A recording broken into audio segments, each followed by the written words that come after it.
ಪುಲಿಕೇಶಿ ಅಥವಾ ಪುಲಿಕೇಶಿ II ಚಾಲುಕ್ಯ ವಂಶದ ಅತ್ಯಂತ ಪ್ರಸಿದ್ಧ ಮತ್ತು ಶಕ್ತಿಶಾಲಿ ರಾಜರಲ್ಲಿ ಒಬ್ಬನಾಗಿದ್ದನು. ಅವನು ಕ್ರಿಸ್ತ ಶಕ 610ರಿಂದ 642ರವರೆಗೆ ದಕ್ಷಿಣ ಭಾರತದ ಇವತ್ತಿನ ಬದಾಮಿ, ಅಂದಿನ ವಾತಾಪಿನಲ್ಲಿ ಆಳಿದನು. ಇವನ ಕಾಲವನ್ನು ಚಾಲುಕ್ಯರ ಸುವರ್ಣ ಯುಗ ಎಂದೇ ಪರಿಗಣಿಸಲಾಗಿದೆ. ಮಹಾರಾಜ ಮಂಗಳೇಶನು ವಿಜಯಶಾಲಿಯಾಗಲಿ, ಈ ಘೋಷವಾಕ್ಯವು ವಾತಾಪಿ ನಗರದಲ್ಲಿ ಪ್ರತಿಧ್ವನಿಸುತ್ತಿತ್ತು.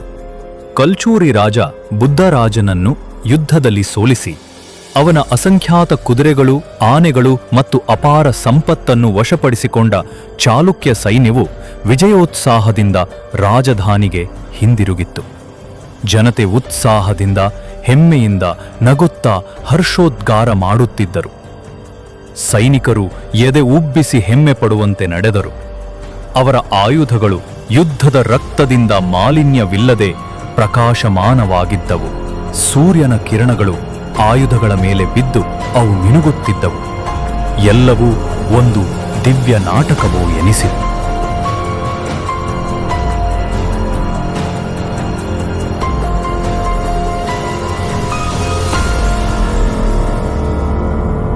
ಆರು ದಿನಗಳ ಧ್ವನಿಮಯ ಯುದ್ಧದ ನಂತರ ಮಂಗಳೇಶನು ಶಾಲಿವಾಹನ್ ಶಕ 675ರಿಂದ ಕ್ರಿಸ್ತ ಶಕ 597 ತನ್ನ ಶೌರ್ಯವನ್ನು ಮತ್ತಷ್ಟು ದೃಢಪಡಿಸಿದ್ದನು.